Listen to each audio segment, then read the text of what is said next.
Have you ever looked at an old photograph and felt like something was watching you back? Today, we're diving into one of the most unsettling family portraits ever taken.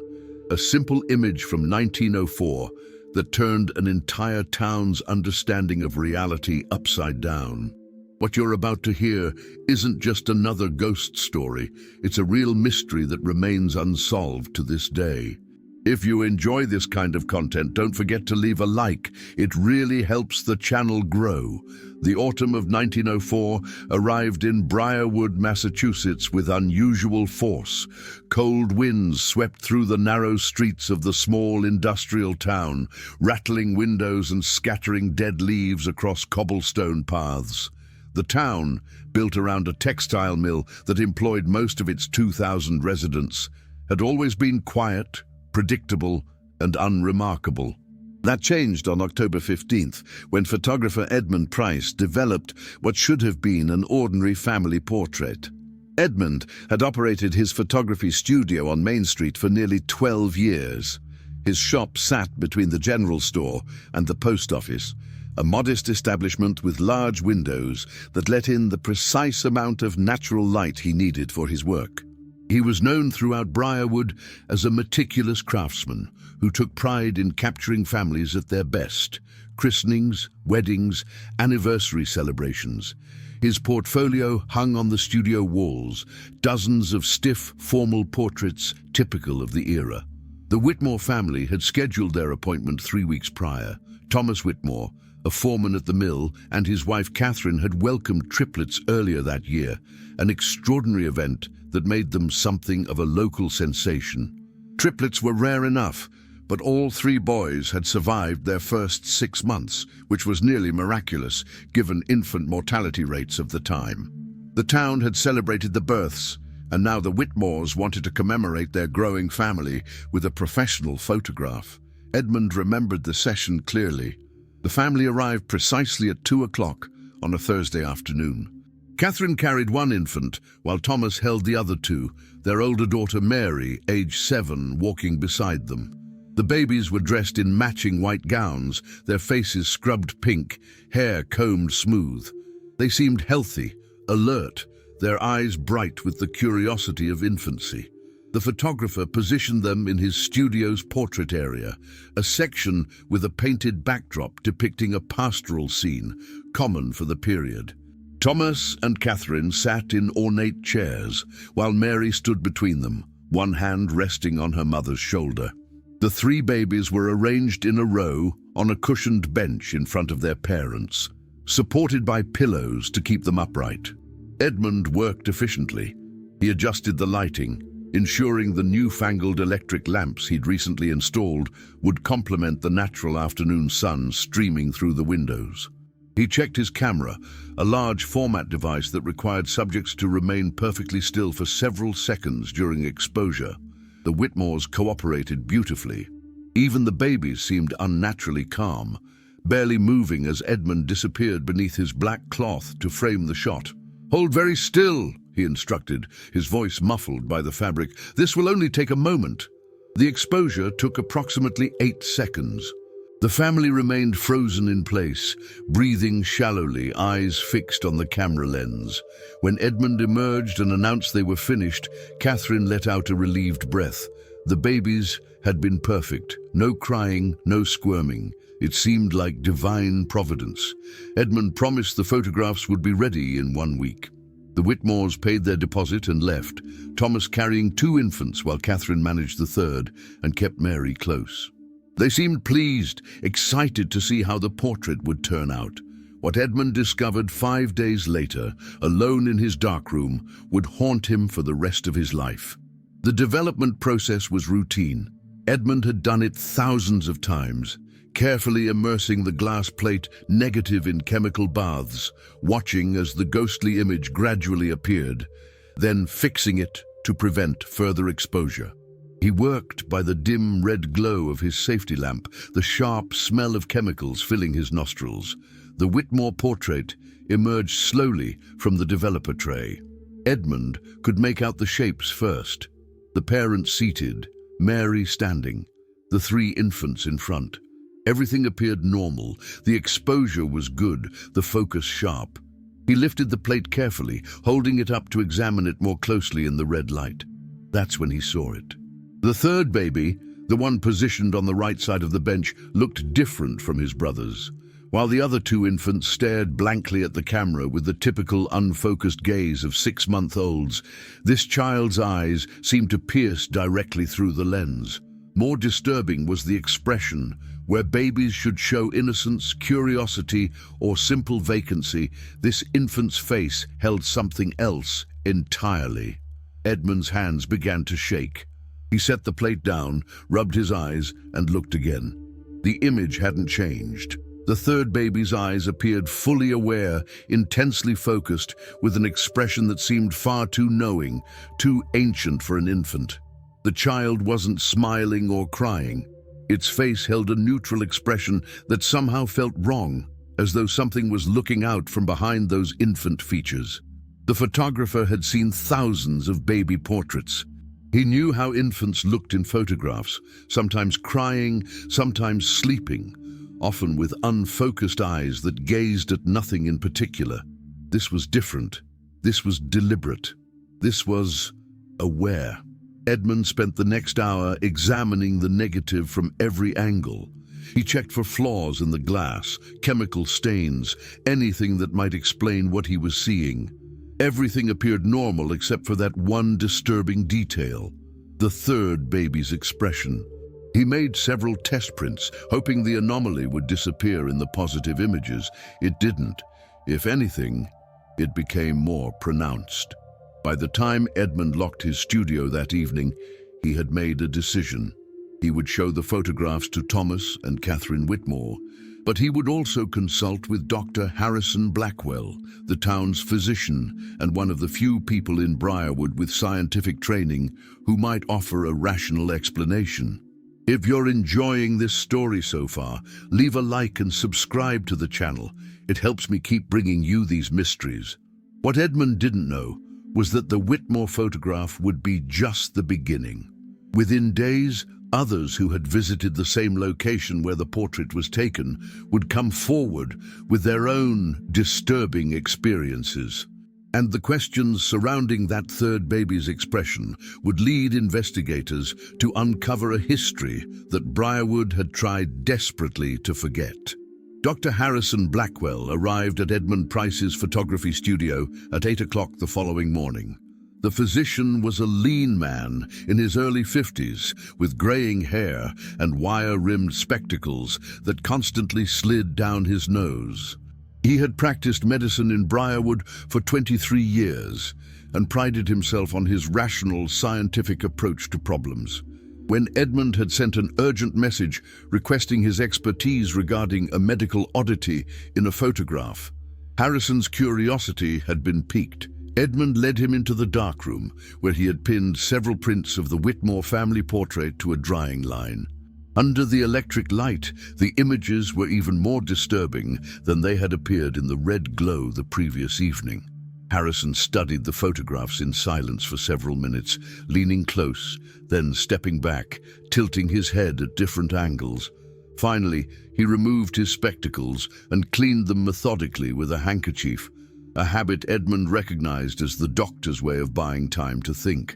"The exposure is excellent," Harrison said finally.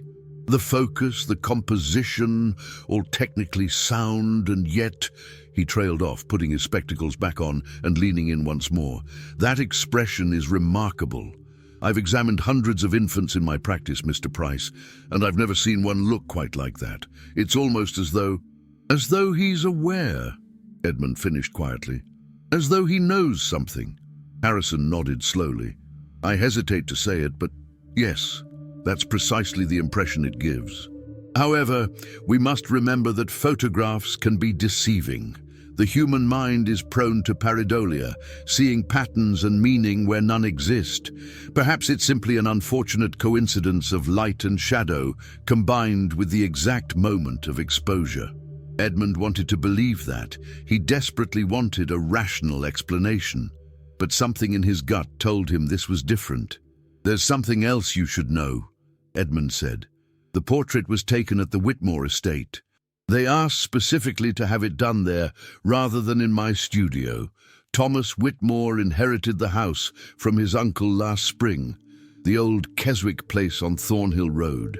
Harrison's expression changed immediately. His face paled slightly, and he set down the photograph he'd been holding.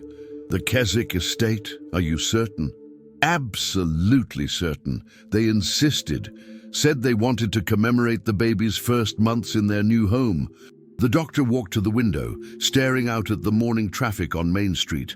Horse-drawn wagons delivering goods, workers heading toward the mill, women with shopping baskets heading to market. Normal, everyday Briarwood going about its business, unaware of the conversation taking place above the photography studio. "Edmund," Harrison said slowly, "how much do you know about the history of that house?" "Only that it's been empty for years. Nathaniel Keswick lived there alone for decades. Died last winter, and the property passed to his nephew Thomas." Harrison turned from the window. "Nathaniel Keswick was my patient. I treated him for various ailments over the years, and toward the end, he told me things. Stories about that house that I dismissed as the ramblings of an elderly mind affected by illness and isolation. But now, looking at this photograph, I'm not so certain they were merely ramblings." Edmund felt a chill run down his spine despite the warmth of the studio. What kind of stories? He claimed the house had a presence, not a ghost exactly. He was quite specific about that.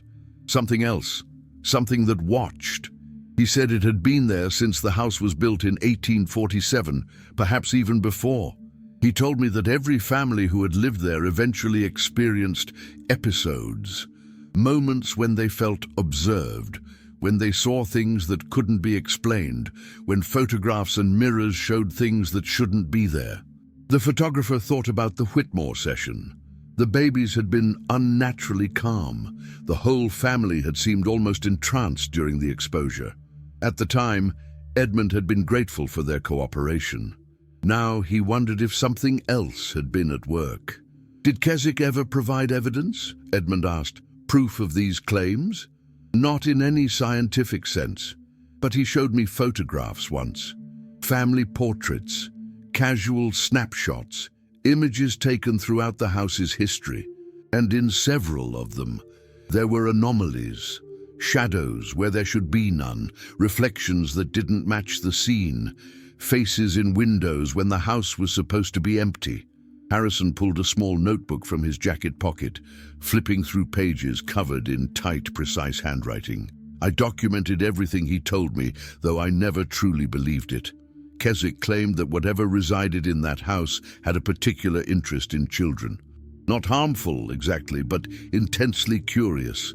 He said it would watch them, study them, sometimes even, and here's where his account became truly disturbing, inhabit their expressions temporarily during moments of stillness, like when a photograph was being taken." Edmund felt his mouth go dry. "Inhabit?" Those were his words, not mine. He described it as something ancient trying to understand human life by briefly looking through children's eyes. He claimed he'd seen it happen once with his own younger sister when they were children living in that house. During a portrait session in the 1850s, his sister's expression changed for just a moment, became aware in a way that frightened everyone present. The photograph from that session showed exactly what he described. He kept it locked in a drawer, unable to destroy it but unwilling to look at it. What happened to that photograph? "I assume it burned with most of Keswick's possessions. There was a small fire in the upper floor of the house shortly before he died. He claimed he started it deliberately, trying to destroy certain items. The fire was contained to one room, but smoke and water damage affected much of the upper story." Edmund looked back at the prints hanging on the line. The third baby's eyes seemed to follow him as he moved. "Should I tell the Whitmores?" Harrison considered this carefully. "Tell them what exactly? That their infant may have been momentarily possessed by some undefined presence while you took their photograph? That their new home might be host to something unexplainable? We have no proof, Edmund. just an unusual expression in a baby's photograph and the questionable testimony of an elderly man who may have been suffering from dementia. But you're not certain he was demented? No, Harrison admitted. I'm not. His accounts were too detailed, too consistent over time, and he was lucid until the very end. But I'm a man of science, Edmund. I deal in evidence, in observable phenomena. This defies everything I know. They stood in silence for a moment, both men staring at the photographs. Finally, Edmund spoke. The Whitmores are expecting their portrait on Monday. What do I tell them? You tell them the truth about what you observed. That one of the babies had an unusual expression in the photograph, likely due to the lighting or the precise moment of exposure. You offer to retake the portrait, perhaps in your studio this time rather than at their home, and you watch their reaction carefully. If they've experienced anything odd in that house, they may volunteer the information. And if they haven't, then perhaps this is all simply coincidence. Perhaps that baby just happened to look unusually alert at the precise moment you opened your camera shutter. It's far more likely than any alternative explanation. But neither man sounded convinced. Leave a comment below about what you think is happening in this story so far. Harrison returned to his medical practice, and Edmund prepared the Whitmore photographs for delivery. But before he did, he made extra prints. Copies he locked in his studio safe, along with detailed notes about the session. Something told him these photographs would become important, though he couldn't explain why. On Monday morning, Thomas Whitmore arrived at the studio alone to collect the portraits. Edmund watched him carefully as he examined the images, looking for any sign of recognition or concern. For a long moment, Thomas stared at the photograph of his third son, his brow furrowed. "Something wrong, Mr. Whitmore?" Edmund asked casually. Thomas looked up, his expression troubled. "No, it's just... James looks different here. More alert than he usually is. Almost like he's older somehow." He shook his head. "Probably just my imagination. Catherine will be pleased with these. Thank you, Mr. Price." As Thomas gathered the photographs and prepared to leave, Edmund made a decision. "Mr. Whitmore, how are you finding the Keswick house? Is it treating your family well?" The question seemed to catch Thomas off guard. His expression shifted, something guarded, replacing his previous openness. "It's fine. Why do you ask?" "No particular reason. I knew Nathaniel Keswick slightly, that's all. He was a long-time customer. I was just curious how the house was faring with the family living there again." Thomas's jaw tightened almost imperceptibly. "The house is fine, Mr. Price. A bit old, needs some repairs, but it's serving us well. Now, if you'll excuse me, I need to get back to the mill." He left quickly, almost hurrying, the photographs tucked under his arm. Edmund watched through the window as Thomas crossed the street, glancing back once at the studio before continuing on his way. The photographer couldn't shake the feeling that Thomas Whitmore knew more than he was saying, that something was happening in that house, and the family was keeping it to themselves. What Edmund didn't know was that 3 nights earlier, Catherine Whitmore had woken at 2 in the morning to the sound of all 3 babies laughing in perfect unison. When she rushed to their nursery, she found them lying peacefully in their cribs, eyes closed, apparently asleep. But in the moonlight streaming through the window, she could have sworn that James, the 3rd baby, positioned in the crib nearest the door, was smiling with his eyes still closed, as though something unseen was amusing him greatly. She never told her husband. Some things, Catherine had learned, were better kept silent. News of the unusual photograph spread through Briarwood with the inexorable momentum of autumn leaves caught in wind. Despite Edmund Price's attempts at discretion, word travelled from neighbour to neighbour, whispered across market stalls and factory floors, discussed in hushed tones at church socials. By the end of October, nearly everyone in town had heard about the Whitmore baby with the strange expression, and many wanted to see the photograph for themselves. Edmund resisted showing it publicly at first, but when a reporter from the Briarwood Chronicle arrived at his studio on November the 2nd, he realized the story had grown beyond his control. The reporter, A young woman named Sarah Mitchell had moved to town only 6 months earlier to take over the newspaper's society column after the previous writer retired. She was ambitious, educated, and possessed a sharp curiosity that made her unsuited for covering church bazaars and wedding announcements. "Mr. Price," she said, settling into the chair across from his desk, "I understand you've taken a photograph that's causing quite a stir. I'd like to see it and write an article for the Chronicle." Edmund hesitated. "Miss Mitchell, I'm not certain that's appropriate. The Whitmores are private people, and this has all gotten out of hand. It's just an unusual expression in a baby photograph, nothing more." Sarah smiled, pulling a notepad from her bag. "Then showing me the photograph should dispel the rumors, shouldn't it?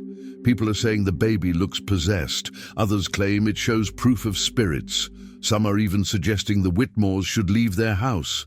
Surely a factual article based on seeing the actual photograph would be more helpful than allowing speculation to run wild." She had a point. Edmund retrieved one of the prints from his safe and handed it to her. Sarah studied it for a long moment, her expression shifting from curiosity to something more complex, part fascination, part unease. "That's remarkable," she said finally. "I see what people mean. The child does appear unusually aware, almost analytical. Tell me about the circumstances when you took this photograph." Edmund described the session, the Whitmores' request to shoot at their home, the baby's unusual stillness, the calm atmosphere during the exposure. He mentioned the Keswick estate's history, though he left out Dr. Blackwell's more fantastic theories. Sarah took notes rapidly, her pen scratching across the paper. "The Keswick house. I've heard stories about that place. Nothing specific, just vague rumors about it being unlucky. May I keep this print? I'd like to have it examined by an expert." "What kind of expert?"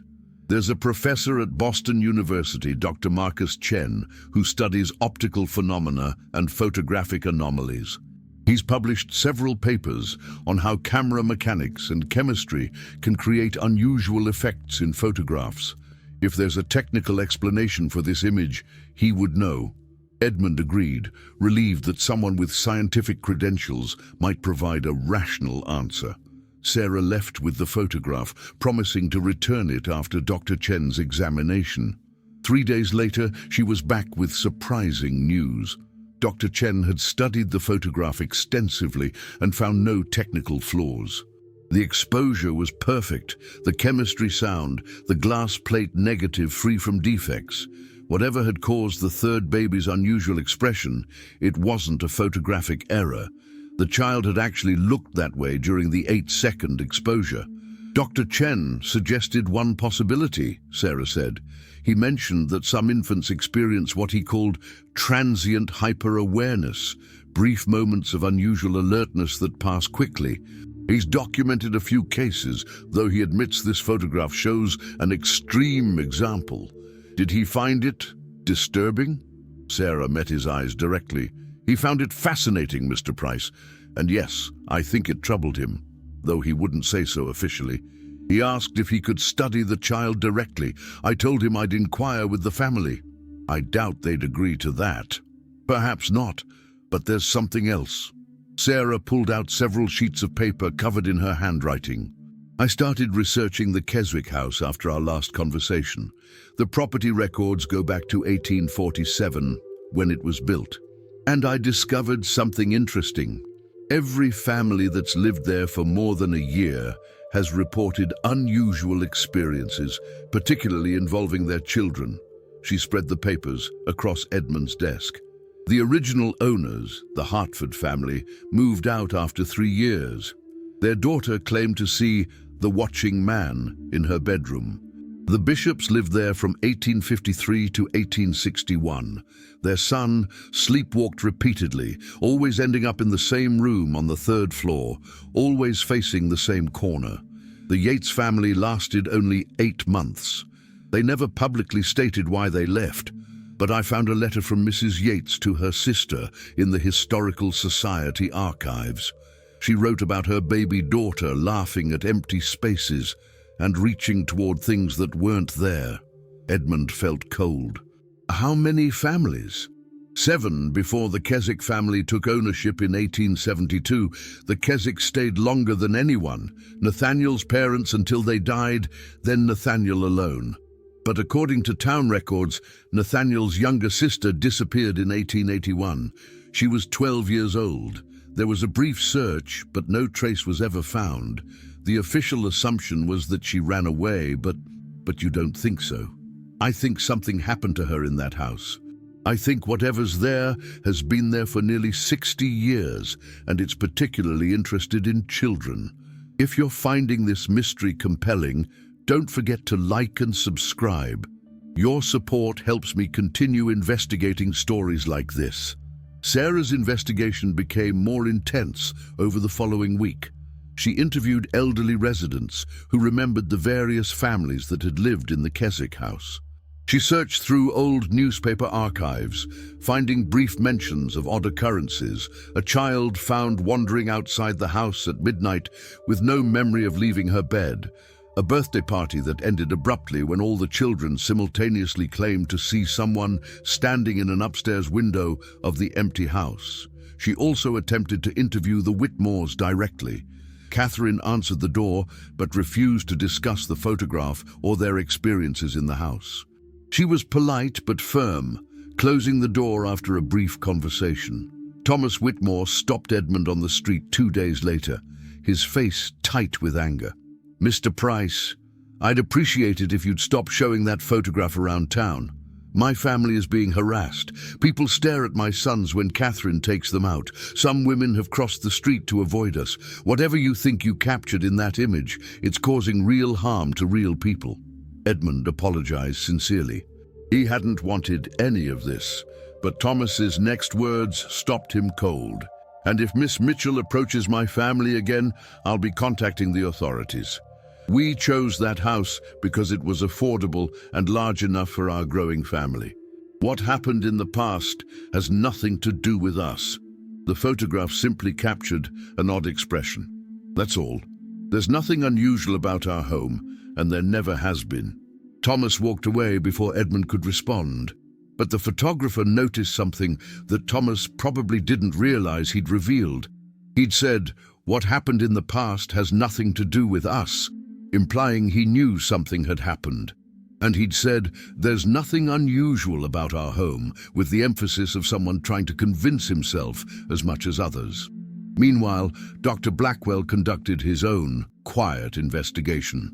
He contacted colleagues in Boston and Providence who had published papers on psychological phenomena. He described the photograph and the house's history without providing specific names or locations. One response particularly interested him, from Dr. Elizabeth Warren, a specialist in childhood development who had studied cases of children reporting unusual perceptual experiences. Dr. Warren wrote that she'd encountered several documented cases of children claiming to sense presences or see things others couldn't in specific locations. Most were dismissed as imagination, but some showed remarkable consistency across different children who had no contact with each other. She suggested that certain environments might create conditions that made children more perceptive to phenomena that adults either couldn't detect or had learned to filter out. The question, Dr. Warren wrote, is whether these children are perceiving something genuine that we can't yet measure, or whether certain environments prime suggestible minds to create shared experiences. The answer may be somewhere between conventional skepticism and supernatural explanation, something real but not yet understood by science. Harrison found this perspective both comforting and unsettling. It offered a middle ground between complete dismissal and fantastic theories, but it also suggested that the Whitmore photograph might be documenting something real, even if inexplicable. On November 15th, Sarah Mitchell published her article in the Briarwood Chronicle. She titled it "The Keswick House, A History of Strange Occurrences," and had written it carefully, presenting facts without sensationalism, including statements from Dr. Chen about the photograph's technical soundness and noting the property's documented history. She didn't claim ghosts or supernatural forces. She simply laid out the evidence and let readers draw their own conclusions. The article caused an immediate sensation. By noon on publication day, the Chronicle had sold out its entire print run, something that had never happened in the newspaper's 40-year history. The publisher rushed to print additional copies. People lined up outside the office to buy them, but the article had unintended consequences. That evening, a crowd gathered outside the Keswick house. They didn't do anything threatening, just stood on the street, staring at the 3-story Victorian structure, pointing at windows, talking in low voices. The police had to disperse them eventually, but they returned the next night and the night after that. On the 4th night, Thomas Whitmore came out and faced the crowd. Edmund was there, having walked past out of curiosity about what was happening. He watched as Thomas stood on his front steps, his face exhausted and desperate. "Go home," Thomas shouted. "There's nothing to see here. My family is trying to live our lives in peace. This house is our home.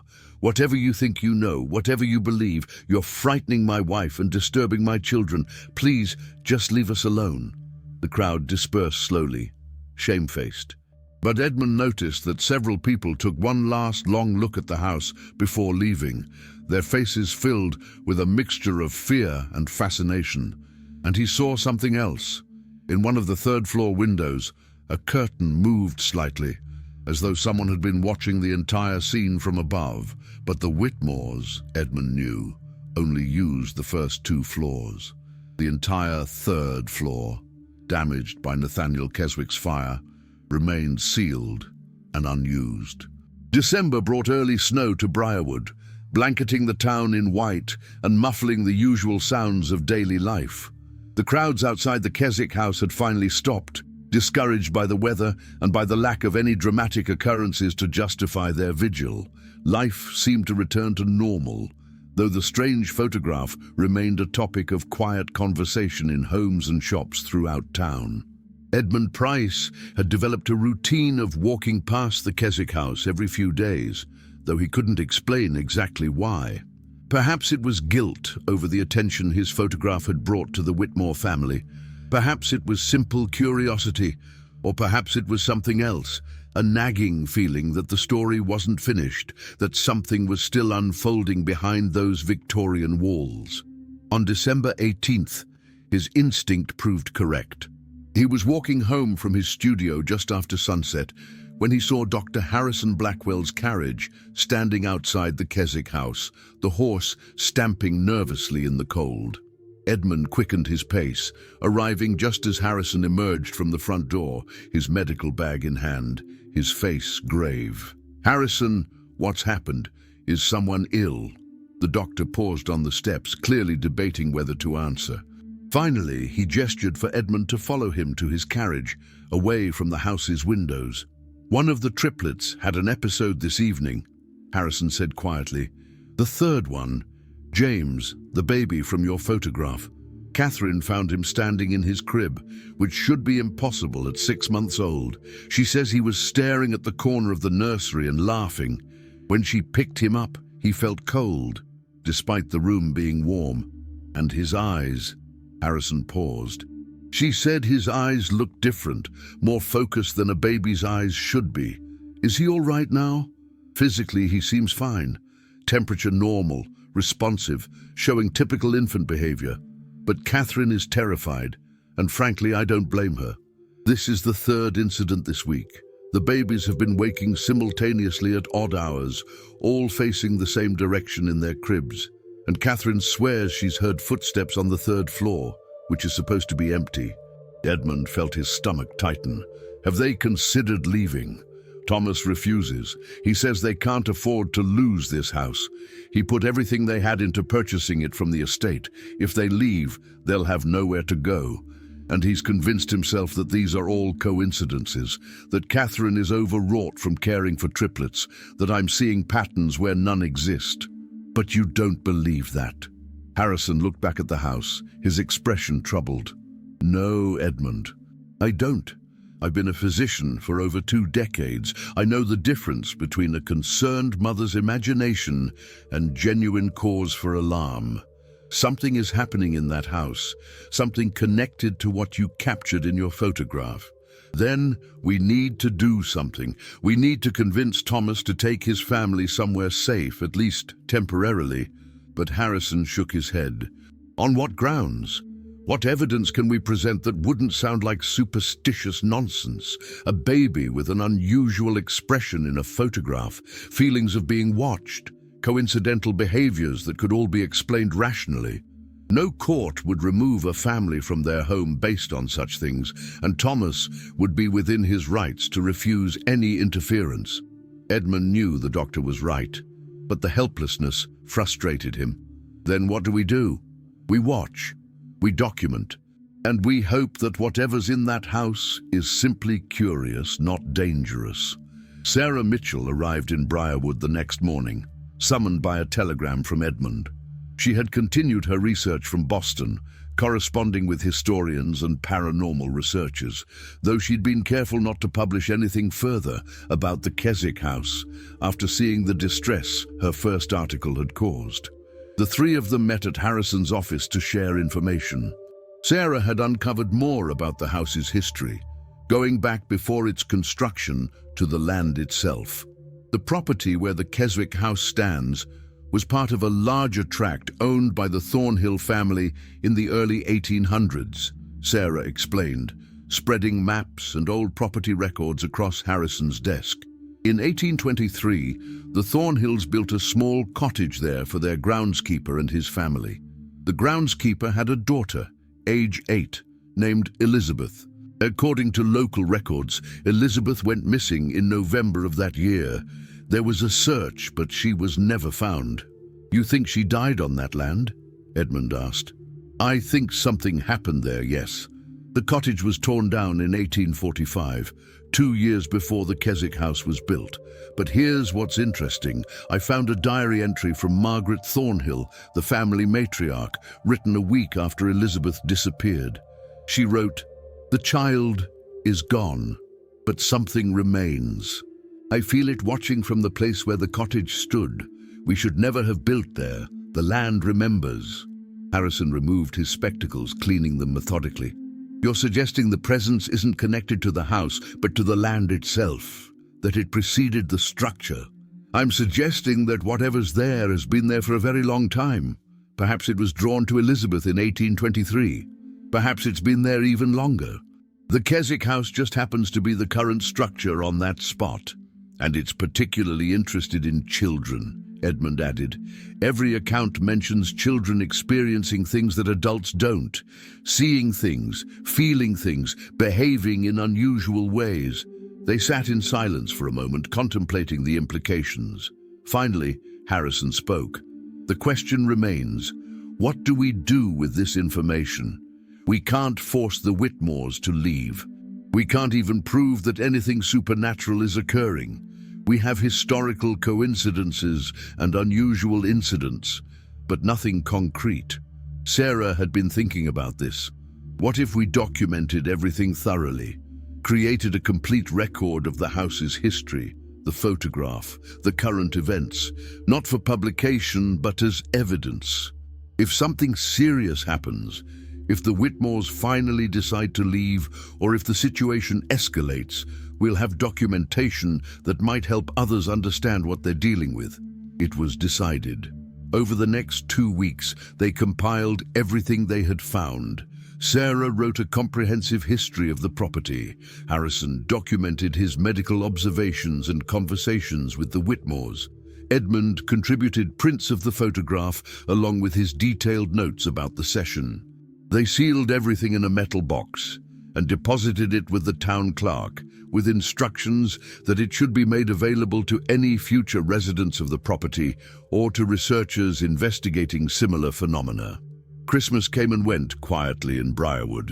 The Whitmores attended church on Christmas Eve, the triplets bundled in matching blankets, looking like any normal family celebrating the holiday. Edmund watched them from across the sanctuary and noticed that Catherine held James a bit more tightly than his brothers. her eyes scanning the church as though looking for something invisible.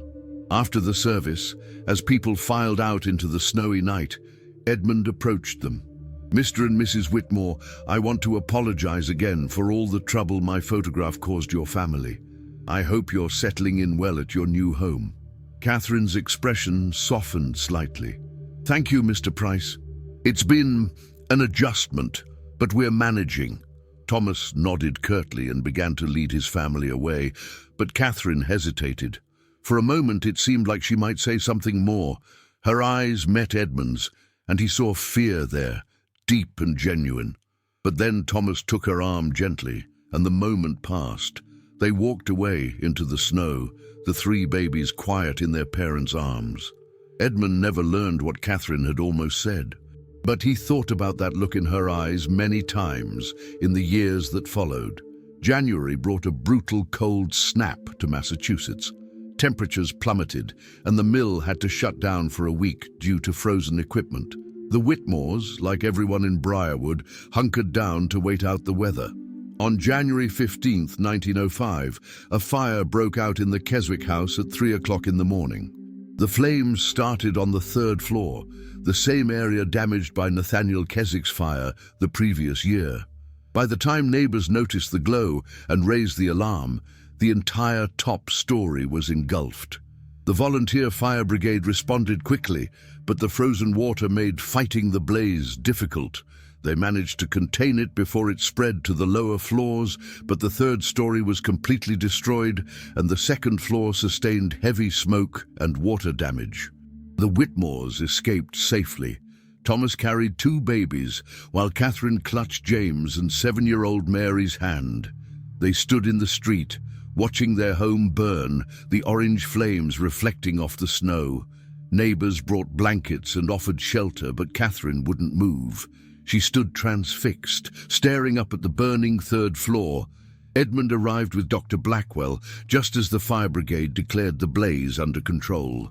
They found the Whitmore family being examined by Harrison's colleague, while other doctors checked the children. All were physically unharmed, though Catherine appeared to be in shock. "She won't speak," Thomas told Harrison quietly. "She just stares at where the fire was. I don't know what to do." Harrison examined Catherine gently, but she remained unresponsive to questions, her gaze fixed on the smoking ruins of the third floor. Finally, he administered a mild sedative and arranged for her to be taken to a neighbor's house to rest. Edmund helped Thomas gather the children. As they were preparing to leave, Thomas looked back at the damaged house, his face etched with exhaustion and something else, perhaps relief. "We won't be going back," Thomas said quietly. "Even if it can be repaired, we won't be going back." Catherine was right all along. There was something wrong with that house. I just wouldn't listen. "What happened tonight?" Edmund asked. "How did the fire start?" Thomas's jaw tightened. "I don't know. Catherine woke me screaming. She said someone was on the third floor walking around. I told her she was dreaming, that the third floor was sealed off. But she insisted. She said she could hear footsteps directly above our bedroom. I went downstairs to check the doors, make sure no one had broken in. And that's when I smelled smoke." "Did you see anyone?" "No. The house was locked from the inside. No one could have gotten in or out. But—" he paused, clearly struggling with what to say next. "But I heard it too, Edmund. While I was checking the doors, I heard footsteps on the third floor. Slow, deliberate, walking from room to room. And then I heard a child's laughter. Not my children. They were all still in the nursery. A different child. A girl." Edmund felt cold that had nothing to do with the winter night. "What did you do?" "I ran back upstairs to get my family out, and as we were leaving, I looked up at the third floor windows. Edmund, I swear I saw someone standing there. A child, a girl in old-fashioned clothing just standing there looking down at us. And then the flames started right where she was standing." The official investigation concluded that the fire had been caused by faulty wiring in the sealed third floor, a remnant of the damage from the previous fire that hadn't been properly repaired. It was a reasonable explanation, one that satisfied the insurance company and the town council. But Edmund, Harrison, and Sarah knew better. They added the fire report to their documentation, along with Thomas's statement about what he had seen and heard. They noted that the fire had started in the same location where Nathaniel Keswick's fire had begun the year before, and that both fires had been contained to the third floor, as though something was deliberately preventing the flames from spreading to the rest of the house. The Whitmores moved to a small rental house on the other side of town. Catherine slowly recovered from her shock, though she never spoke publicly about what she had experienced in the Keswick house. Thomas sold the property to a developer who demolished what remained and subdivided the land into smaller lots. For a few years, the lots remained empty. People remembered the fires, the strange stories, the photograph of the baby with the two aware eyes. But memory is short, and towns are always eager to move past uncomfortable histories. In 1912, new houses were built on the subdivided lots. Simple, modern structures with none of the Victorian complexity of the Keswick house. Families moved in. Life continued. Edmund Price photographed many of those families over the years. He never took another portrait that showed anything unusual. The third baby, James Whitmore, grew into a normal, healthy boy who showed no signs of the awareness that had been captured in that 1904 photograph. He became a teacher, married, had children of his own, and lived an unremarkable life. Dr. Harrison Blackwell practiced medicine in Briarwood until his retirement in 1928. He never encountered another case quite like the Whitmores, though he remained interested in unexplained phenomena until his death in 1935. Sarah Mitchell became a respected journalist in Boston, known for her thorough research and balanced reporting. She never wrote another article about the Keswick house, though she kept all her research files. When she died in 1953, those files were donated to the Massachusetts Historical Society, where they remain available to researchers. The metal box, with their complete documentation, stayed in the town clerk's office, largely forgotten. In 1967, when Briarwood built a new municipal building, the box was transferred to the town's Historical Society, along with hundreds of other old records. It sat there, unopened, for decades. In 2018, a graduate student researching early 20th century photographic techniques came across the box. She opened it, studied its contents, and wrote her dissertation on the Whitmore photograph, analyzing it as an example of how technical limitations in early photography could create unsettling effects that led to supernatural interpretations. She concluded that the baby's expression was simply an artifact of the long exposure time, catching a moment of alertness that looked unusual in a still image. It was a reasonable, scientific conclusion. She never visited Briarwood. She never walked the land where the Keswick house had stood. If she had, she might have learned that children in the neighborhood still report seeing a girl in old-fashioned clothing standing near where the house's third floor used to be. She might have discovered that pets refuse to walk across certain sections of those properties. She might have spoken to residents who hear footsteps when their houses are empty, or find their children staring at corners and laughing at nothing visible. But she didn't investigate those things. They weren't part of her research parameters. They didn't fit the scientific explanation she was constructing. The truth about the 1904 photograph remains where Edmund Price, Harrison Blackwell, and Sarah Mitchell left it, documented but unexplained, preserved but unresolved. The image itself still exists in the Massachusetts Historical Society archives, available to anyone who wants to see it.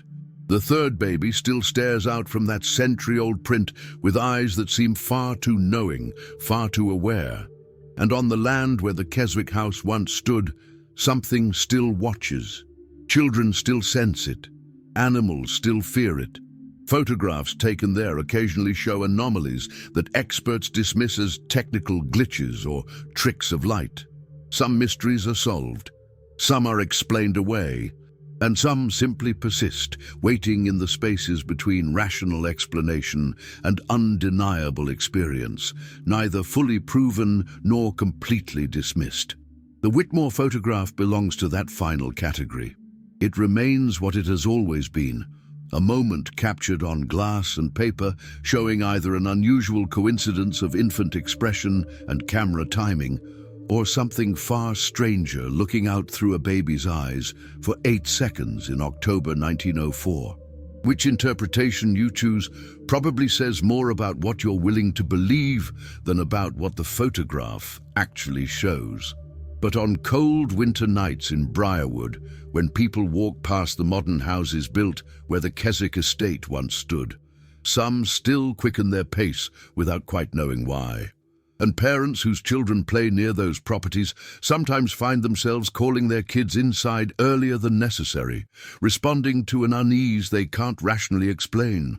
The watching continues. It always has, and that perhaps is the only certainty in this entire strange story. If you enjoyed this investigation into the unexplained, leave a comment below. I love hearing your thoughts and answering your questions. If you haven't subscribed yet, hit that subscribe button and turn on notifications so you don't miss future stories. Thanks for watching, and I'll see you in the next video.